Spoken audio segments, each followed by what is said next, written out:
세계가 다시 한번 충격에 빠졌습니다. 중동의 긴장이 가라앉기도 전에 이번엔 다른 종류의 전쟁이 시작됐습니다. 총성이 없는 전쟁이었습니다. 계약서와 협상 테이블, 그리고 수십조 원이 오가는 에너지 프로젝트를 둘러싼 전쟁이었습니다. 유럽이 움직였습니다. 일본이 나섰습니다. 미국 기업들도 자리를 잡았습니다. 그런데 72시간이 지나고 세상이 예상하지 못했던 이름이 협상 테이블의 중심에 올라왔습니다. 이 계약의 주인공은 한국이었습니다. 왜 한국이었는지 지금부터 그 놀라운 이야기를 시작합니다. 영상 시작 전 구독과 좋아요, 그리고 대한민국을 응원하는 댓글 하나 남겨주시면 큰 힘이 됩니다. 2024년 가을 아랍에미리트 두바이. 세계 최대 에너지 전시회가 열리는 주간이었습니다. 각국 에너지 기업과 정부 대표단이 한자리에 모이는 이 행사는 매년 수천억 달러 규모의 계약이 물밑에서 논의되는 곳으로 유명했습니다. 그중 올해 가장 주목받는 건 따로 있었습니다. 카타르 국영 에너지 기업이 발주하는 대형 LNG 액화 플랜트 증설 프로젝트. 계약 규모 약 3천억 원. 2027년 완공 목표. 카타르의 LNG 수출 능력을 30% 이상 끌어올릴 핵심 인프라 사업이었습니다. 플랜트 202호실. 비공개 사전 협의 회의가 막 시작되고 있었습니다. 자리 잡아 주십시오. 오늘은 본 프로젝트 입찰 적격 심사 1차 협의를 진행하겠습니다. 카타르 에너지 프로젝트 총괄 파이살 알만수리가 자료를 펼치며 말했습니다. 50대 초반 짧게 다듬은 수염. 목소리에 여유가 있었지만 눈빛은 날카로웠습니다. 이번 프로젝트는 단순한 설비 증설이 아닙니다. 2030년까지 우리의 LNG 생산 능력을 현재의 1.5배로 끌어올리는 장기 전략의 첫 단추입니다. 그만큼 파트너 선정이 중요합니다. 테이블 주위에는 6개 기업 대표단이 앉아 있었습니다. 프랑스 테크닙 에너지, 일본 도쿄가스 컨소시엄, 미국 베크텔, 이탈리아 사이펜, 중국 CPECG, 그리고 마지막으로 한국 현대 엔지니어링 컨소시엄. 6개의 국기가 각 자리에 작게 놓여 있었습니다. 그때 분위기가 달라졌습니다. 테크닙 에너지 수석 부사장 로랑 뒤발입니다. 저희는 지난 30년간 중동 LNG 플랜트 분야에서 18개 프로젝트를 완공했습니다. 이번 프로젝트 역시 유럽의 기술력과 경험을 바탕으로 최적의 솔루션을 제공할 자신이 있습니다. 프랑스 대표단의 자신감은 근거가 있었습니다. 테크닙 에너지는 이 분야에서 세계에서 가장 많은 실적을 쌓은 기업 중 하나였습니다. 도쿄가스 컨소시엄 대표 야마모토 켄지입니다. 저희는 이번 프로젝트에 일본 정부의 에너지 전략 투자 보증을 결합한 패키지 제안을 준비하고 있습니다. 야마모토가 말하는 동안 일본 대표단 뒤에 앉아있던 한 인물이 수첩에 무언가를 적었습니다. 회의 내내 조용히 관찰하는 역할로 보였습니다. 베크텔 수석대표 제임스 코엔이 자리에서 일어서지도 않고 말했습니다. 베크텔입니다. 설명은 자료로 대신하겠습니다. 그는 두꺼운 제안서 파일을 테이블 위에 밀어놓았습니다. 베크텔답게 간결했습니다. 하지만 모두가 같은 생각은 아니었습니다. 한국 현대엔지니어링 대표 이준혁 부사장이 차례가 되어 자리에서 일어났습니다. 현대엔지니어링 컨소시엄입니다. 저희는 삼성물산, 한국가스공사와 함께 이번 프로젝트를 준비하고 있습니다.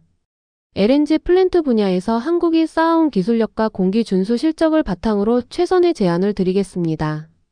이준혁이 자리에 앉는 순간 테이블 한쪽에서 짧은 소리가 났습니다. 헛기침이었습니다. 미국계 에너지 컨설팅 회사 글로벌 에너지 파트너스의 수석 자문역 마이클 브래드쇼였습니다.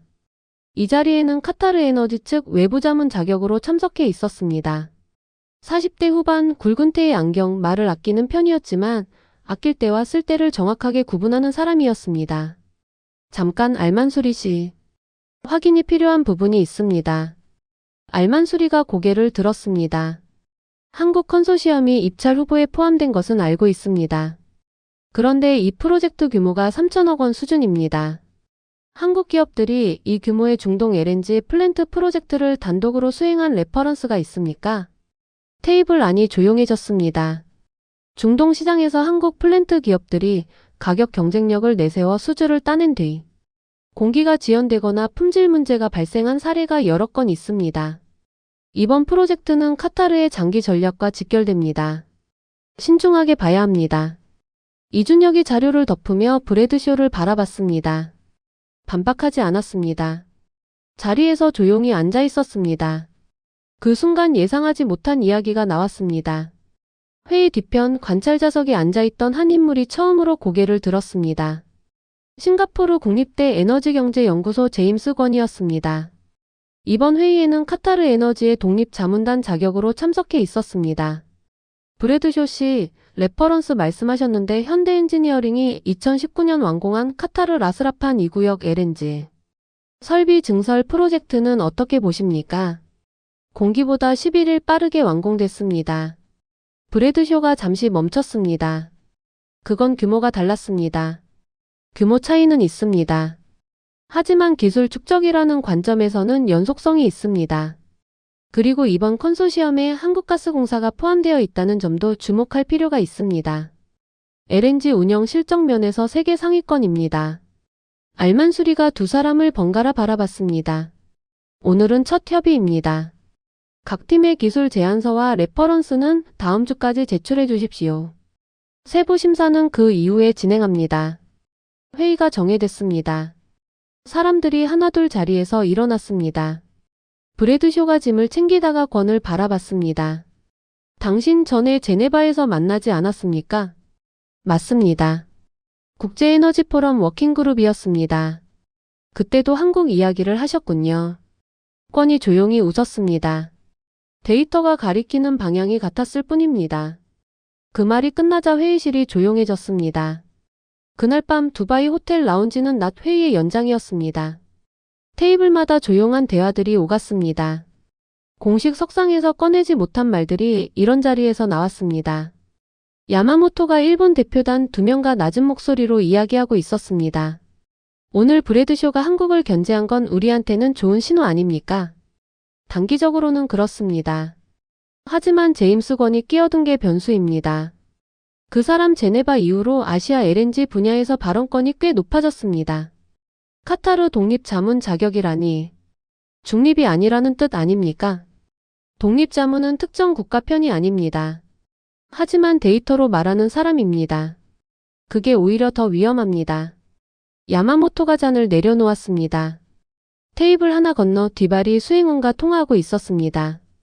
파리에 연락해요. EU 에너지 협력 자금 연계 가능성 다시 검토해달라고. 카타르가 유럽과의 장기 파트너십에 관심이 있다는 신호가 있습니다. 그 부분을 제안서에 더 강하게 넣어야 합니다.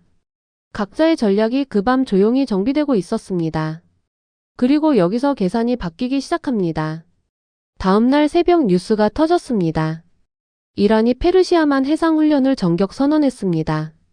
호르무즈 해협 인근 해역에서 나흘간 진행되는 대규모 군사훈련이었습니다. 직접적인 봉쇄나 충돌은 없었습니다. 하지만 그것만으로도 충분했습니다. 브렌트유 다시 오릅니다. 어젯밤 91달러에서 오늘 아침 93달러 넘었습니다. LNG 현물 스팟 가격도 뜁니다. 아시아 바이어들 문의가 폭주하고 있습니다. 두바이 호텔 로비가 갑자기 분주해졌습니다. 여기저기서 전화 통화 소리가 들렸습니다. 노트북을 펼치는 사람들이 늘었습니다. 알만수리의 비서가 그에게 달려왔습니다. 본사에서 연락 왔습니다. 이번 훈련이 장기화될 경우 카타르 LNG 수출 항로 안전성 검토를 즉각 시작하라고 합니다. 알겠습니다. 그리고 이번 플랜트 프로젝트 심사 일정 재검토해 주세요. 상황이 빨라질 수도 있습니다. 브래드쇼가 그 옆을 지나치다가 멈췄습니다. 일정이 빨라지면 리스크가 커집니다. 검증이 덜 된 파트너를 선택할 가능성이 높아지니까요. 그래서 지금 제대로 골라야 합니다. 브래드쇼 씨. 알만수리가 조용히 답하고 걸어갔습니다. 브래드쇼가 그 뒷모습을 바라봤습니다. 같은 시각 호텔 1층 카페. 이준혁이 혼자 노트북을 열고 있었습니다. 제임스 건이 커피를 들고 그 테이블로 걸어왔습니다. 합석해도 되겠습니까? 물론입니다. 권이 자리에 앉았습니다. 어젯밤 브래드쇼 발언 신경 쓰였습니까? 틀린 말이 아닙니다. 한국 플랜트 업계가 2010년대 중반에 중동에서 어려움을 겪은 건 사실이니까요. 그 기억이 아직 남아 있습니다. 이준혁이 담담하게 말했습니다. 그런데 달라진 게 있습니다. 달라진 게 뭡니까? 그때 문제의 원인을 우리가 가장 깊이 들여다봤습니다. 공기지원의 구조, 자재 조달 실패 지점, 현지 인력 관리 문제. 하나하나 뜯어봤습니다. 그리고 10년 동안 바꿨습니다. 브래드쇼 씨가 기억하는 한국과 지금의 한국은 같은 나라가 아닙니다. 권이 커피를 마시며 말했습니다. 그 이야기를 제안서에 담으셨습니까? 담았습니다. 데이터로요. 권이 고개를 끄덕였습니다. 그게 핵심입니다. 주장이 아니라 데이터여야 합니다. 하지만 모두가 같은 생각은 아니었습니다. 브래드쇼는 그날 오후 방에 혼자 앉아 있었습니다. 노트북 화면에는 각 입찰 후보사의 레퍼런스 데이터가 펼쳐져 있었습니다. 그는 스크롤을 내리다가 한국 컨소시엄 항목에서 멈췄습니다. 현대엔지니어링 최근 5년 중동 프로젝트 완공 실적. 공기 준수율 94%. 삼성물산 LNG 관련 설비 수주 잔고. 3건 진행 중 모두 일정 내 진행 중. 한국가스공사 LNG 터미널 운영 실적. 국내 누적 처리량 세계 4위. 그는 노트 앱에 짧게 적었습니다. 2010년대와 다른 숫자들. 재검토 필요. 그리고 창을 닫았습니다. 아직 인정하지는 않았습니다. 하지만 숫자는 그의 눈에 남아 있었습니다. 서울 현대엔지니어링 본사 회의실. 두바이 현지팀과 본사 지원팀이 화상으로 연결되어 있었습니다. 화면 속 이준혁의 얼굴에는 피로가 역력했지만 목소리는 단단했습니다. 제안서 핵심 3가지 다시 짚겠습니다. 첫째, 2019년 라스라판 프로젝트 완공 실적과 공기 단축 데이터. 둘째, 이번 컨소시엄 구성의 시너지. 셋째, 한국가스공사의 LNG 운영 노하우가 설계 단계부터 반영된다는 점. 이 3가지를 숫자로 말해야 합니다. 브래드쇼 쪽 견제가 계속될 것 같습니다. 본사 측 담당자가 말했습니다. 견제는 예상된 일입니다. 우리가 할 일은 반박이 아니라 숫자입니다. 브래드쇼가 2010년대 이야기를 꺼내면 우리는 2020년대 숫자로 답하면 됩니다. 이준혁이 화면 속에서 자료를 펼쳤습니다. 그리고 한 가지 더. 이번 제안서에 LNG 운반선 연계 패키지를 포함시킵니다. 운반선 패키지요? 플랜트를 짓는 것뿐 아니라 거기서 나오는 LNG를 실어 나를 선박까지 한국이 공급할 수 있다는 걸 보여주는 겁니다. 카타르가 원하는 건 단순 시공사가 아닙니다. 에너지 공급망 전체를 함께 설계할 파트너입니다. 화면 저편의 본사팀이 잠시 침묵했습니다. 그 범위까지 제안서에 넣으면 당사자가 너무 커지는 거 아닙니까? 커 보이는 게 문제가 아닙니다. 설득력이 있어야 합니다. 그리고 우리는 그 설득력을 갖고 있습니다. 그 순간 예상하지 못한 이야기가 나왔습니다. 도쿄 마루노우치. 도쿄가스 본사 전략기획실. 야마모토가 귀국 보고를 하고 있었습니다. 현재 가장 강력한 경쟁자는 두 곳입니다. 테크닙 에너지와 한국 컨소시엄. 베크텔은요? 베크텔은 가격이 문제입니다. 중동 프로젝트에서 미국 기업 비용 구조는 카타르가 이미 알고 있습니다. 전략기획 담당 임원이 물었습니다. 테크닙이 강한 건 경험 때문이고 한국이 신경 쓰이는 건 가격이랑 공기 때문입니까? 가격만이 아닙니다. 한국이 운반선 패키지까지 엮어서 들어올 가능성이 있습니다. 그렇게 되면 우리가 경쟁하는 게 단순 시공 비교가 아니게 됩니다. 야마모토가 말했습니다. 우리 전략은요? 일본 정부 보증 패키지를 더 강하게 내세웁니다. 카타르는 장기 안정성을 중요하게 봅니다. 일본 정부가 뒤를 바치는 프로젝트라는 신뢰 구조를 만들어야 합니다. 임원이 고개를 끄덕였습니다.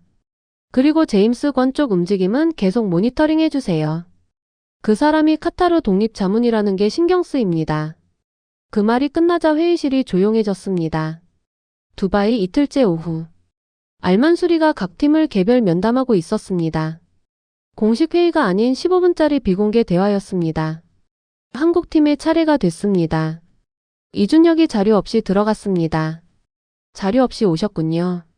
오늘은 숫자보다 방향을 말씀드리고 싶었습니다. 알만수리가 의자에 등을 기댔습니다. 들어보겠습니다. 카타르 에너지가 이번 프로젝트에서 원하는 게 단순히 플랜트 하나가 아니라는 걸 알고 있습니다. 2030년 LNG 생산 목표를 달성하기 위한 공급망 전체의 안정성입니다. 우리가 제안하는 건 플랜트 시공의 LNG 운반선 조달 연계, 그리고 이후 운영 단계까지 포함하는 패키지입니다. 운반선까지요. 한국 조선소의 현재 LNG선 수주 잔고를 아실 겁니다. 카타르 에너지도 그 안에 있습니다. 저희 컨소시엄이 플랜트를 짓고 같은 한국이 그 LNG를 실어 나를 배를 만드는 구조입니다. 처음부터 끝까지 하나의 공급망으로 연결됩니다. 알만수리가 잠시 생각했습니다. 그 범위의 패키지를 다른 팀도 제안할 수 있지 않습니까? 제안할 수는 있습니다. 하지만 LNG 운반선을 실제로 만드는 나라는 한국입니다. 제안서에 쓸 수 있는 것과 실제로 이행할 수 있는 것은 다릅니다. 알만수리가 잠시 창밖을 바라봤습니다. 두바이의 사막 하늘이 저물고 있었습니다. 다음 주 제안서 기대하겠습니다. 그리고 여기서 계산이 바뀌기 시작합니다. 이준혁이 방을 나오며 작게 숨을 내쉬었습니다. 복도 저편에서 브래드쇼가 그를 지나쳤습니다. 두 사람은 눈이 마주쳤습니다. 서로 아무 말도 하지 않았습니다. 하지만 그 침묵 안에 많은 것이 담겨 있었습니다. 그날 밤 제임스 건은 방에서 혼자 노트북을 열었습니다. 화면에는 6개 입찰팀의 비교 분석 스프레드시트가 펼쳐져 있었습니다. 카타르 에너지 독립자문으로서 그가 준비하는 자료였습니다. 특정 기업에 손을 들어주는 문서가 아니었습니다. 각 팀의 강점과 약점을 냉정하게 정리하는 것이 그의 역할이었습니다. 테크닙 에너지 항목을 열었습니다. 경험, 실적, 유럽 재정 지원 가능성, 체크 표시가 많았습니다. 그런데 한 항목에서 권이 멈췄습니다. LNG 운반선 연계 가능성. 빈칸이었습니다. 일본 도쿄가스 항목을 열었습니다. 정부 보증이라는 강점이 있었습니다. 그런데 최근 5년 중동 대형 플랜트 완공 실적 항목이 상대적으로 얇았습니다. 한국 컨소시엄 항목을 열었습니다. 그는 천천히 스크롤을 내렸습니다. 플랜트 시공 실적, 공기 준수율, 운반선 연계 가능성. 그리고 이준혁이 오늘 알만수리에게 했던 말. 처음부터 끝까지 하나의 공급망으로 연결됩니다. 권이 그 셀에 짧게 메모를 달았습니다. 공급망 패키지 다른 팀이 복제하기 어려운 구조. 그는 노트북을 닫았습니다. 창밖으로 두바이의 야경이 빛나고 있었습니다. 그리고 멀리 페르시아만 방향에서는 이란 해군 훈련이 계속되고 있었습니다. 플랜트 202호실. 오후 2시. 긴 테이블 한쪽에 카타르 에너지 심사단이 앉았습니다. 알만수리를 중심으로 기술팀장, 재무팀장, 그리고 제임스 건이 자리를 잡았습니다. 반대편에는 발표 순서를 기다리는 6팀의 대표들이 대기하고 있었습니다. 브래드쇼는 심사단 바로 옆 보조석에 앉아 있었습니다. 노트를 꺼내놓았지만 아직 펜을 들지 않았습니다. 첫 번째 발표 테크닙 에너지 시작해 주십시오. 로랑 뒤발이 자리에서 일어섰습니다. 테크닙 에너지는 지난 30년간 전 세계 18개 LNG 플랜트를 완공했습니다. 이번 프로젝트에는 EU 에너지 협력 펀드, 연계자금 조달 방안과 함께 유럽 최고 수준의 탄소 저감 설계 기술을 적용하겠습니다. 발표는 깔끔했습니다. 경험이 많은 팀답게 흔들림이 없었습니다. 알만수리가 메모를 했습니다. 권도 짧게 무언가를 적었습니다. 야마모토가 다음 순서였습니다. 도쿄가스 컨소시엄은 JBIC 보증을 통한 안정적 자금 구조와 함께 일본, 카타르 장기 에너지 협력 프레임워크 안에서 이번 프로젝트를 포지셔닝했습니다. 단순 시공 계약이 아니라 양국 에너지 동맹의 첫 단추로 제안드립니다. 정치적 무게를 실은 발표였습니다. 일본이 준비한 전략이 그 안에 담겨 있었습니다. 그때 분위기가 달라졌습니다. 네 번째 순서가 됐습니다. 이준혁이 자리에서 일어섰습니다. 그는 첫 슬라이드를 넘기지 않았습니다. 화면을 켜지 않은 채 먼저 말을 시작했습니다. 숫자부터 시작하겠습니다. 심사단이 고개를 들었습니다. 브래드쇼도 펜을 집었습니다. 2019년 라스라판 2구역. 당초 완공 예정일보다 11일 빠른 완공. 설계 변경 건수 업계 평균의 31%. 클레임 제로. 그가 화면을 켰습니다. 숫자들이 한눈에 들어오는 그래프가 나왔습니다. 2022년 말레이시아 PFLNG 증설. 모듈화 공법 적용률 62%. 완공 17일 단축. 공정 효율 22% 향상. 그는 천천히 테이블을 둘러봤습니다. 이 숫자들이 우리의 주장이 아니라 실적입니다. 그리고 이번 프로젝트 시뮬레이션 결과 동일한 방법론 적용 시 공기 4개월 단축이 가능합니다. 하지만 모두가 같은 생각은 아니었습니다. 브래드쇼가 뭔가를 적으려다 멈췄습니다. 반박할 지점을 찾고 있었습니다. 그런데 이번엔 쉽게 나오지 않았습니다. 이준혁이 다음 슬라이드로 넘어갔습니다. 두 번째는 패키지 구조입니다. 저희는 플랜트 시공의 LNG 운반선 조달 연계, 그리고 운영 초기 3년 기술 지원을 하나로 묶었습니다. 각각 별도 계약으로 진행하면 조율 비용이 발생합니다. 저희 패키지는 그 비용을 처음부터 제거합니다. 운반선 조달은 구체적으로 어떤 구조입니까? 알만수리가 물었습니다. 현재 HD현대중공업과 삼성중공업이 카타르 에너지와 기존 협력 관계를 유지하고 있습니다. 이번 플랜트에서 생산될 LNG 물량에 맞춰 운반선 슬롯을 우선 배정받는 방식으로 협의가 가능합니다. 플랜트 완공 시점과 운반선 투입 시점을 처음부터 맞춰 설계하는 겁니다. 권이 짧게 메모를 했습니다. 다른 팀이 복제하기 어려운 구조. 그가 며칠 전 스스로 적어뒀던 메모와 같은 말이었습니다. 그 순간 예상하지 못한 이야기가 나왔습니다. 이준혁 씨 질문 하나 해도 됩니까? 브래드쇼가 손을 들었습니다. 이준혁이 고개를 끄덕였습니다. 운반선 슬롯 우선 배정 협의가 이미 진행 중입니까? 아니면 수주 이후 진행 예정입니까? 테이블 안이 조용해졌습니다. 이준혁이 대답했습니다. 사전 협의가 진행 중입니다. 수주 확정 이후 정식 계약으로 전환하는 구조입니다. 그러면 지금 당장 실행 가능한 계획이라는 뜻이군요. 그렇습니다. 브래드쇼가 노트에 무언가를 적었습니다. 이번엔 반박이 아니었습니다. 그 말이 끝나자 회의실이 조용해졌습니다. 프레젠테이션이 끝나고 짧은 휴식 시간이 있었습니다.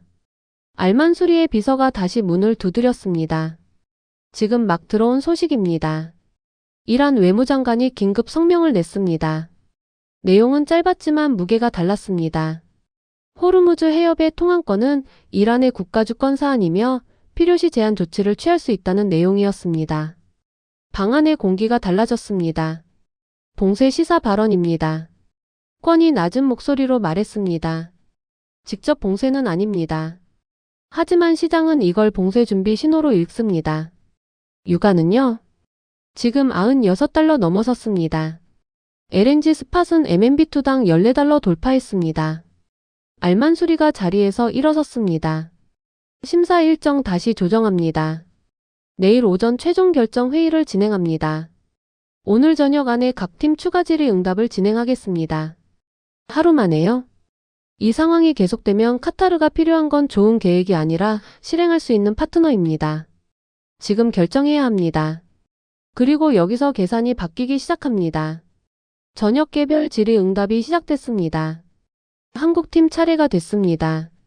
이번엔 알만수리 옆에 브래드쇼도 앉아 있었습니다. 오늘 발표에서 한 가지 더 확인하고 싶습니다. 알만수리가 말했습니다. 지금 이 상황 호르무즈 긴장이 실제 봉쇄로 이어질 경우를 가정합니다. 카타르 LNG 수출 항로가 막힌다면 플랜트 완공 이후 운반 계획 전체가 흔들립니다. 이 리스크를 어떻게 봅니까? 이준혁이 잠시 생각했습니다. 봉쇄가 현실화된다면 모든 경쟁사도 같은 리스크를 안습니다. 그건 한국 컨소시엄만의 문제가 아닙니다. 하지만 한 가지 다른 점이 있습니다. 뭡니까? 대체 항로 운용 가능성입니다. 한국 조선소가 보유한 LNG선 기술은 희망봉 우회 항로에서도 최적화된 운항이 가능합니다.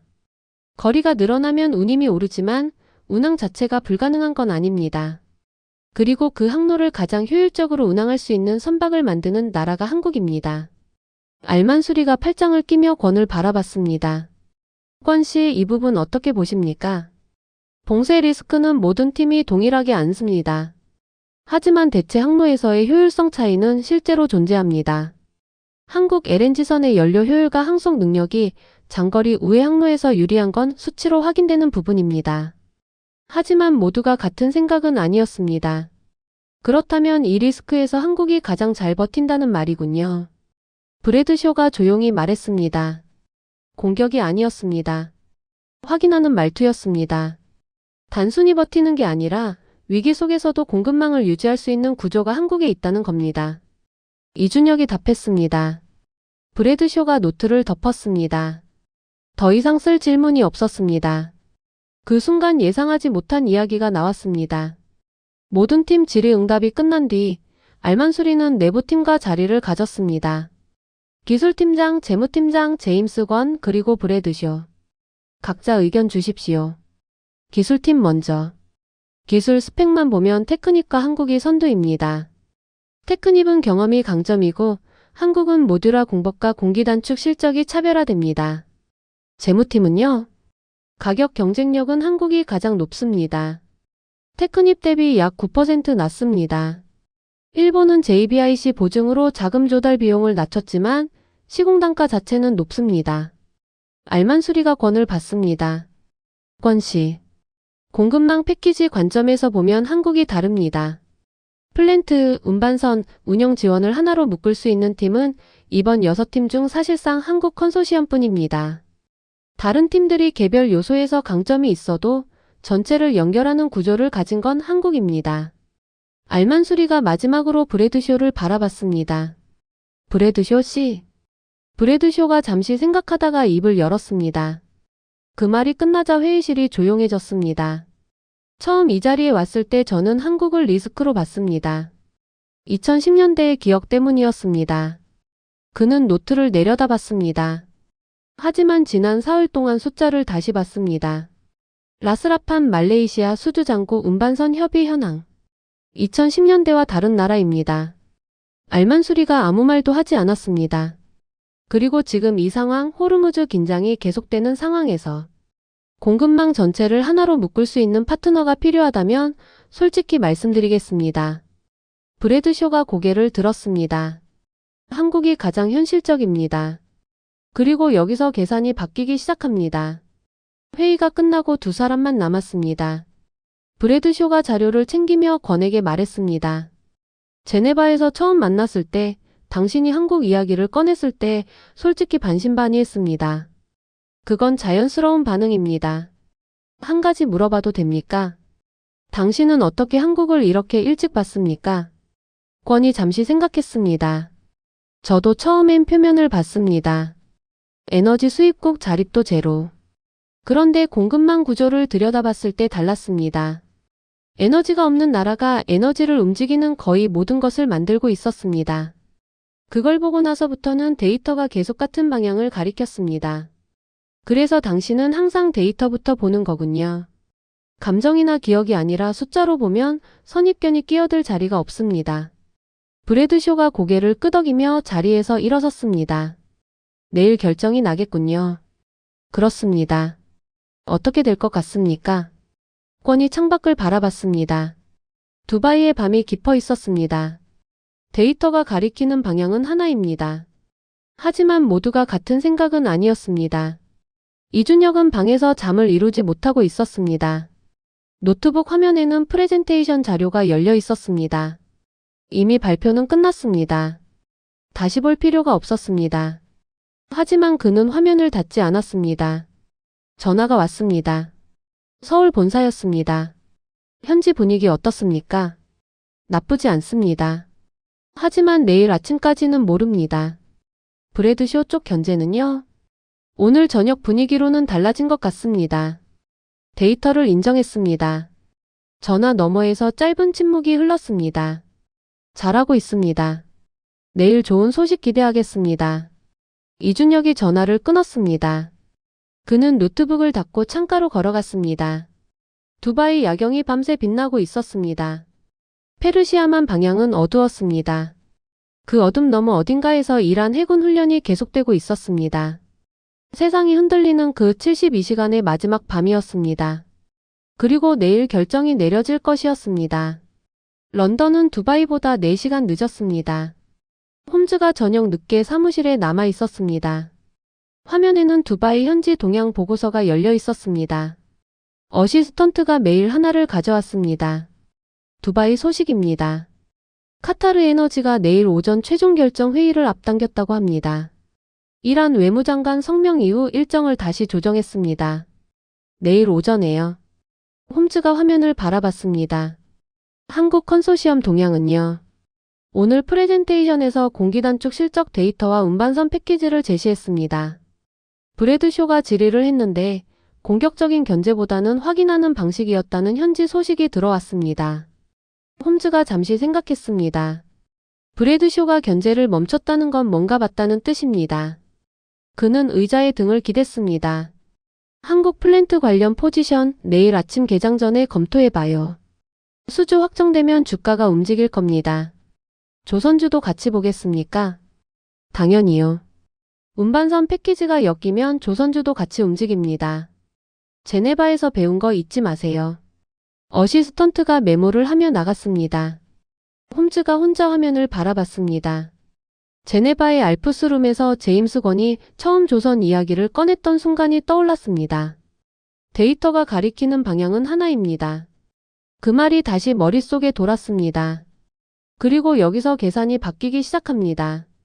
두바이 새벽 5시. 각 팀의 불이 꺼지지 않았습니다. 프랑스 팀 방에서는 뒤발이 마지막 보안 자료를 작성하고 있었습니다. EU 펀드 연계 조건을 더 구체적으로 명시하는 내용이었습니다. 파리에서 최종 승인 났습니까? 방금 들어왔습니다. 펀드 지원 비율을 15%에서 18%로 올릴 수 있다고 합니다. 오전 회의 전에 카타르 측에 전달할 수 있습니까? 1시간 안에 가능합니다. 일본 팀에서도 야마모토가 전화를 하고 있었습니다. 도쿄에서 마지막 카드가 하나 더 있습니다. 카타르-일본 LNG 장기 공급 계약 연장 논의를 이번 프로젝트 수주와 연계하는 방향입니다. 외무성에서 최종 승인이 나면 내일 오전 제안서에 추가할 수 있습니다. 각자 마지막 카드를 꺼내고 있었습니다. 한국팀 방은 달랐습니다. 이준혁은 새로운 자료를 만들지 않았습니다. 이미 냈습니다. 이미 말했습니다. 추가할 것이 없었습니다. 그는 창가에 서서 두바이의 새벽을 바라보고 있었습니다. 우리가 할 수 있는 건 다 했습니다. 팀원 한 명이 조용히 말했습니다. 맞습니다. 이제 데이터가 말하게 두면 됩니다. 이준혁이 짧게 답했습니다. 하지만 모두가 같은 생각은 아니었습니다. 오전 8시. 최종 결정 회의 1시간 전. 알만수리와 권이 호텔 라운지에서 커피를 마시고 있었습니다.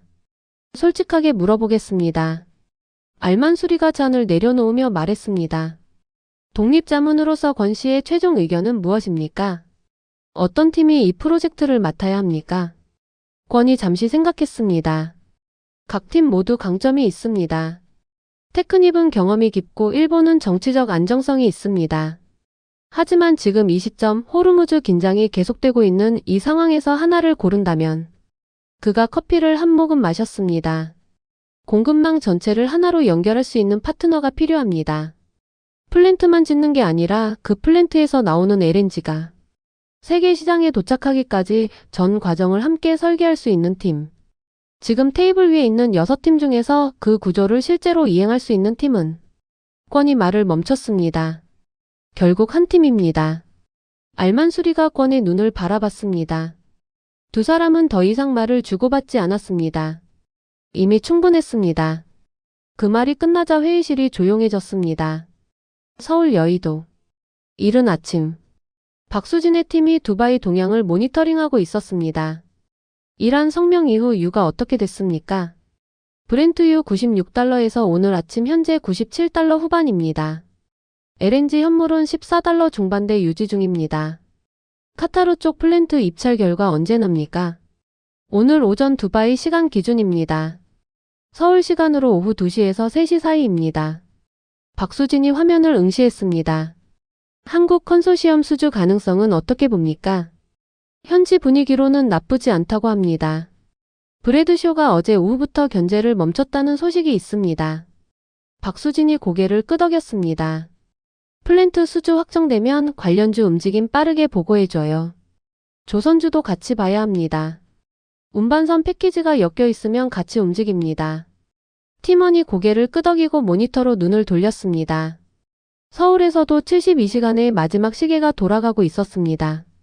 그 순간 예상하지 못한 이야기가 나왔습니다. 두바이 플랜트 202호실. 오전 9시. 최종 결정 회의가 시작됐습니다. 6팀의 대표들이 다시 한자리에 모였습니다. 이번엔 발표가 없었습니다. 알만수리가 결정을 발표하는 자리였습니다. 이준혁이 자리에 앉았습니다. 옆에 팀원 2명이 앉았습니다. 아무도 말이 없었습니다. 뒷발이 창밖을 바라보고 있었습니다. 야마모토는 수첩을 만지작거렸습니다. 브래드쇼는 테이블을 내려다보고 있었습니다. 알만수리가 자리에 앉았습니다. 권도 옆에 앉았습니다. 방 안이 조용했습니다. 먼저 이번 입찰에 참여해주신 모든 팀에게 감사드립니다. 수준 높은 제안서들이었습니다. 알만수리가 자료를 펼치지 않았습니다. 그는 테이블 위에 2손을 놓고 천천히 말했습니다. 카타르 에너지가 이번 프로젝트에서 필요한 건 하나입니다. 2030년 LNG 생산 목표를 달성하기 위한 공급망 전체를 함께 설계하고 실행할 파트너입니다. 그는 잠시 멈췄습니다. 지난 사흘 동안 6팀의 제안을 면밀하게 검토했습니다. 기술심사, 재무심사, 그리고 현 중동 상황에서의 공급망 안정성까지 종합했습니다. 테이블 안에 아무 소리도 없었습니다. 이 프로젝트를 가장 안정적으로 수행할 수 있는 파트너는 알만수리가 이준혁을 바라봤습니다. 회의실 안에 아무 소리도 없었습니다. 그가 천천히 입을 열었습니다. 현대 엔지니어링 컨소시엄입니다. 그것이 전부였습니다. 짧은 문장이었습니다. 하지만 그 안에 사흘의 무게가 담겨 있었습니다. 그 말이 끝나자 회의실이 조용해졌습니다. 뒷발이 시선을 테이블로 내렸습니다. 야마모토는 수첩을 덮었습니다. 코이는 팔짱을 끼고 창밖을 바라봤습니다. 이준혁은 움직이지 않았습니다. 팀원들이 조용히 그를 바라봤습니다. 이준혁이 천천히 고개를 끄덕였습니다. 그것이 전부였습니다. 자리에서 일어나지도 악수를 먼저 청하지도 않았습니다. 알만수리가 말을 이었습니다. 계약 세부 조건은 다음 주 정식 협의를 통해 진행하겠습니다. 오늘은 파트너 선정만 확정합니다. 다른 팀 대표분들께는 이번 입찰에 참여해주신 것에 다시 한번 감사드립니다. 사람들이 하나둘 자리에서 일어났습니다. 브래드쇼가 짐을 챙기다가 이준혁 쪽을 바라봤습니다. 두 사람의 눈이 마주쳤습니다. 그때 분위기가 달라졌습니다. 브래드쇼가 이준혁에게 걸어왔습니다. 축하합니다. 감사합니다. 잠시 침묵이 흘렀습니다. 처음 이 자리에서 제가 한국을 견제했습니다. 기억하실 겁니다. 기억합니다. 지금 돌이켜보면 제가 본 건 과거였습니다. 2010년대의 기억이 판단을 가렸습니다. 이준혁이 잠시 생각하다가 말했습니다. 틀린 판단이 아니었습니다. 그 시절 한국 플랜트가 어려웠던 건 사실이니까요. 다만 그 이후에 무슨 일이 있었는지를 같이 봐주셨으면 했습니다. 결국 봤습니다. 그게 중요한 겁니다. 브래드쇼가 짧게 웃었습니다. 이 프로젝트 잘 완공하십시오. 카타르가 기대하는 일정이 있습니다. 알고 있습니다. 데이터로 약속한 것이니까 데이터로 증명하겠습니다. 브래드쇼가 고개를 끄덕이고 돌아섰습니다. 그가 문을 나서며 혼잣말처럼 중얼거렸습니다. 한국이 달라졌군. 하지만 모두가 같은 생각은 아니었습니다. 서울 여의도. 오후 2시 반. 박수진의 팀에 메시지가 왔습니다. 두바이 확정됐습니다. 현대 엔지니어링 컨소시엄 수주입니다. 박수진이 화면을 봤습니다. 관련주 지금 어떻게 움직입니까? 현대 엔지니어링, 삼성물산 강세 출발했습니다. 한국가스공사도 동반 상승 중입니다. 조선주도 같이 올랐습니다. HD현대중공업, 삼성중공업. 운반선 패키지 엮인 거 시장이 이미 읽은 거군요. 그렇습니다. 외국인 매수도 들어오고 있습니다. 박수진이 고개를 끄덕였습니다. 다음 리포트 제목 잡아봅시다. 플랜트 수주에서 공급망 패키지로 한국 산업의 다음 단계. 그 순간 예상하지 못한 이야기가 나왔습니다. 런던 카나리 워프. 홈즈가 화면을 보고 있었습니다. 수주 확정됐습니다. 어시스턴트가 들어왔습니다. 한국 컨소시엄입니까? 그렇습니다. 홈즈가 의자에 등을 기댔습니다. 조선주 포지션 추가해요. 그리고 플랜트 관련주도 같이 정리해줘요. 어시스턴트가 메모를 하며 물었습니다.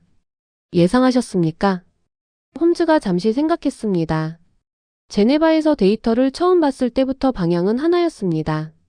그걸 이번에 다시 확인한 겁니다. 그는 창밖을 바라봤습니다. 런던의 오전 하늘이 흐렸습니다. 위기가 오면 세계는 한국을 찾습니다. 이번에도 그랬습니다. 그리고 여기서 계산이 바뀌기 시작합니다. 두바이 국제공항 라운지. 이준혁과 제임스 권이 나란히 앉아 각자의 비행편을 기다리고 있었습니다. 수고하셨습니다. 권이 먼저 말했습니다. 도와주셔서 감사했습니다. 사전 협의 때 레퍼런스 언급해 주신 것 큰 도움이 됐습니다.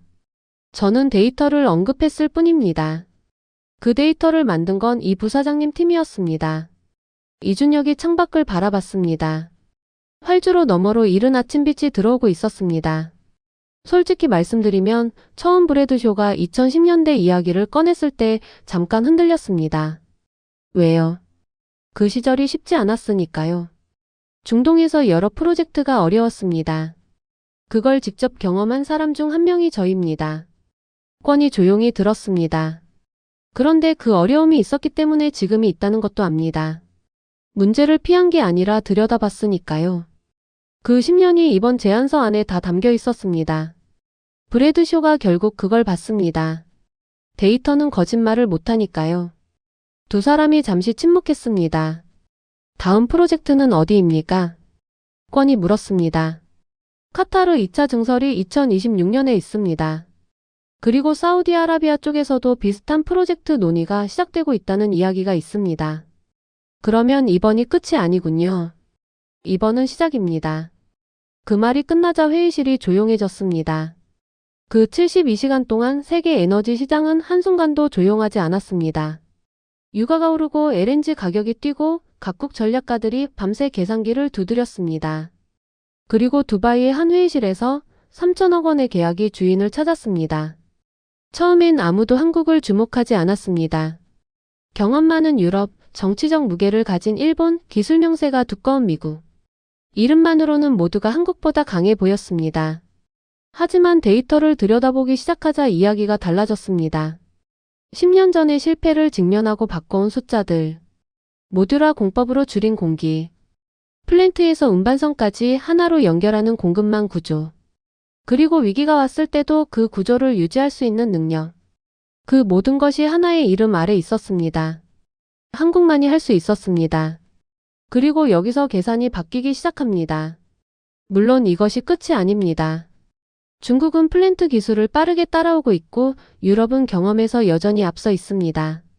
한국이 이 자리를 계속 지키려면 이번처럼 계속 증명해야 합니다. 하지만 그 72시간 동안만큼은 두바이의 협상 테이블에서 반복된 이름이 하나 있었습니다. 한국이었습니다.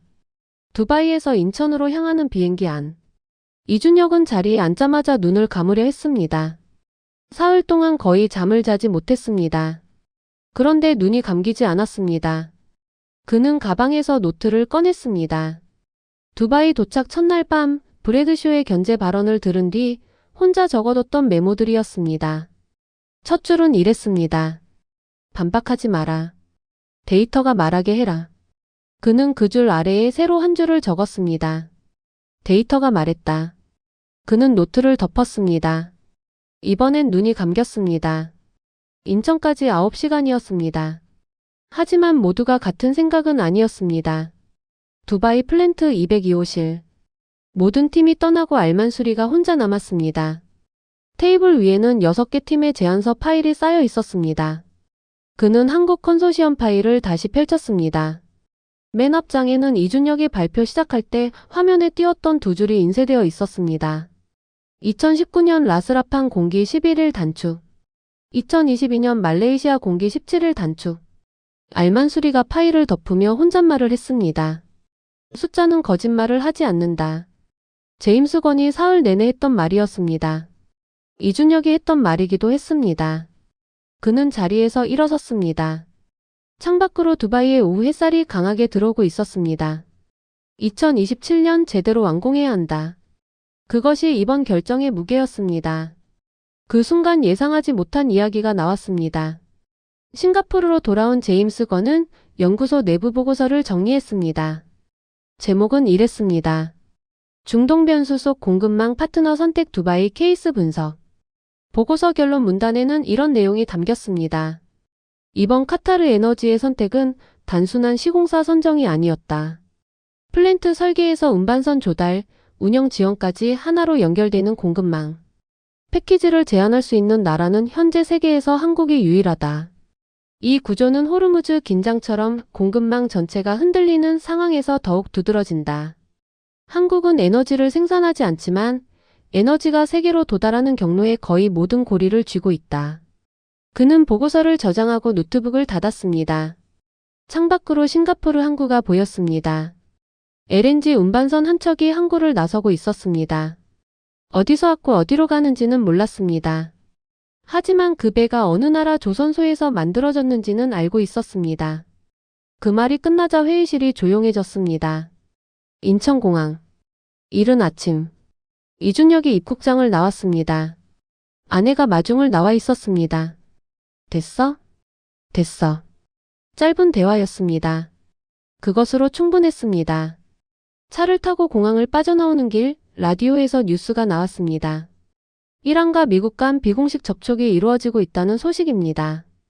호르무즈 해협 긴장이 다소 완화될 것이라는 전망이 나오고 있습니다. 이준혁이 창밖을 바라봤습니다. 긴장이 완화된다고 해서 계약이 바뀌지는 않습니다. 카타르는 2030년을 보고 이 결정을 내렸습니다. 다음 위기가 오기 전에 공급망을 단단하게 묶어두는 것이 목적이었습니다. 그리고 그 공급망의 핵심 자리에 한국이 들어갔습니다. 배고프지? 집에서 밥 먹자. 아내가 말했습니다. 응. 이준혁이 짧게 답했습니다. 그리고 창밖에서 시선을 거뒀습니다. 72시간이 끝났습니다. 도쿄 하네다 공항. 야마모토가 귀국 비행기에서 내리며 전화를 받았습니다. 결과 들었습니다. 한국이 가져갔군요.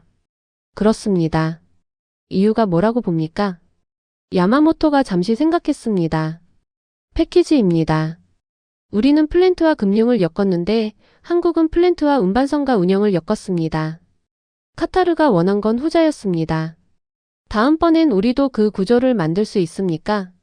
야마모토가 공항 출구를 나서며 말했습니다. 운반선을 만드는 조선소가 일본에 있어야 가능한 이야기입니다. 우리가 한국과 다른 점이 거기 있습니다. 그는 전화를 끊었습니다. 동경 하늘 아래 그는 잠시 서 있었습니다. 하지만 모두가 같은 생각은 아니었습니다. 파리. 뒤바리 본사에 귀국 보고서를 제출했습니다. 보고서 마지막 문단에는 이런 문장이 있었습니다. 한국 컨소시엄의 차별화 요소는 기술이나 가격이 아니었다. 공급망 전체를 하나로 묶는 구조적 제안이었다. 유럽 기업들이 이 구조를 복제하려면 조선 산업과의 협력 체계를 처음부터 다시 설계해야 한다. 그는 보고서를 저장하고 창을 닫았습니다. 이번엔 한국이었다. 다음번엔 달라야 한다. 그것이 유럽이 이번 72시간에서 배운 교훈이었습니다. 그 순간 예상하지 못한 이야기가 나왔습니다. 뉴욕행 비행기 안. 브래드 쇼가 노트를 꺼냈습니다. 지난 사흘 동안 빼곡하게 쌓인 메모들이었습니다. 그는 첫 장을 펼쳤습니다. 첫 번째 메모는 이랬습니다. 한국 2010년대 실적 문제 재검토 필요. 그는 그 옆에 줄을 하나 그었습니다. 그리고 그 아래에 새로 적었습니다. 2024년 기준 다른 나라다. 그는 노트를 덮었습니다. 창밖으로 구름 위에 하늘이 보였습니다. 두바이에서 뉴욕까지 14시간의 비행이었습니다. 그는 눈을 감았습니다. 72시간이 끝나고 있었습니다. 그리고 여기서 계산이 바뀌기 시작합니다. 경남 거제. 한국 조선소 도크. 이 소식은 두바이로부터 수천 킬로미터 떨어진 이 현장에도 전해졌습니다. 현장 소장이 작업반장들을 잠깐 불러 모았습니다. 오늘 두바이에서 좋은 소식 들어왔습니다. 카타르 플랜트 프로젝트 우리 팀이 따냈습니다. 작업반장 한 명이 말했습니다. 그럼 LNG선 추가 발주도 따라오는 겁니까? 그 방향으로 협의 중입니다. 사람들이 짧게 웃었습니다. 긴 말이 필요 없었습니다. 도크 안에서 다시 용접 불꽃이 튀었습니다. 오늘도 내일도 세계 에너지 공급망의 한 조각이 이 손들에서 만들어지고 있었습니다. 경남 거제. 저녁 무렵이었습니다. 도크 작업이 마무리되고 현장 인부들이 탈의실로 향하고 있었습니다. 용접공 김씨는 25년 경력이었습니다. 2010년대 중동 프로젝트가 어려웠을 때도 이 조선소를 지킨 사람이었습니다. 오늘 두바이에서 카타르 플랜트 계약 따냈다고 하던데요. 옆에서 후배 용접공이 말했습니다. 들었어. 운반선 패키지까지 같이 엮였다고 하던데 우리 일감도 더 들어오는 겁니까? 그렇게 되겠지. 김씨가 짧게 답하며 작업복을 벗었습니다. 예전에 중동에서 힘들었을 때 기억나십니까? 그때 많이들 떠났잖아요. 기억하지. 그때 남아있길 잘했죠? 김씨가 잠시 생각하다가 말했습니다. 남아있어서 좋은 게 아니야. 그때 뭐가 문제였는지 직접 봤으니까. 눈으로 보고 손으로 바꿨으니까. 그게 지금 이 숫자로 나오는 거지. 후배가 고개를 끄덕였습니다. 김씨는 가방을 들고 일어섰습니다. 밖에서 퇴근버스 소리가 들렸습니다. 세계 협상 테이블의 이야기는 그에게 닿지 않았습니다. 하지만 그 테이블에서 선택받은 이유의 절반은 그의 손에서 나왔습니다. 그 말이 끝나자 회의실이 조용해졌습니다. 서울 세종대로. 산업통상자원부 에너지 담당 과장이 아침 브리핑 자료를 들여다보고 있었습니다. 두바이 수주 소식이 포함된 문서였습니다. 플랜트의 운반선 패키지까지 엮였다는 게 이번에 처음입니까? 공식 계약 단계에서 이 규모로 묶인 건 이번이 처음입니다. 카타르가 한국 전체 산업 구조를 보고 선택한 겁니다. 과장이 자료를 덮으며 말했습니다.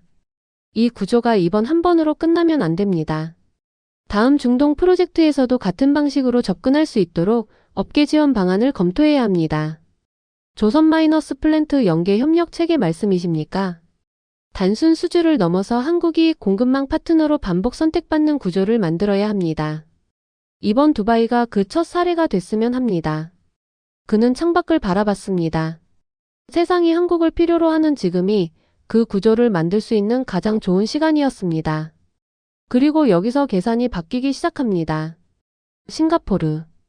권이 다음 일정을 들여다보고 있었습니다. 한 달 뒤 리야드에서 사우디아라비아 에너지부 주최 공급망 전략 포럼이 예정되어 있었습니다. 그는 초청 목록에서 낯익은 이름을 발견했습니다. 마이클 브래드쇼였습니다. 권이 짧게 웃었습니다. 또 만나겠군요. 그는 참가 확인 버튼을 눌렀습니다. 세계 에너지 공급망 재편은 계속되고 있었습니다. 다음 무대가 준비되고 있었습니다.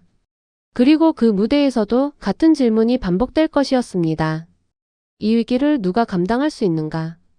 권은 노트북을 닫고 자리에서 일어섰습니다. 데이터는 이미 방향을 가리키고 있었습니다. 오늘 이야기 어떠셨나요? 중동 변수 72시간, 3천억 계약의 무대 뒤에서 한국이 쌓아온 것들을 들여다봤습니다. 뉴스에서는 결과만 보이지만 그 결과 뒤에는 10년의 데이터가 있었습니다. 이 이야기가 흥미로우셨다면 구독과 좋아요 부탁드립니다. 댓글에 여러분의 생각을 남겨주시면 더 좋은 이야기로 찾아오겠습니다. 감사합니다.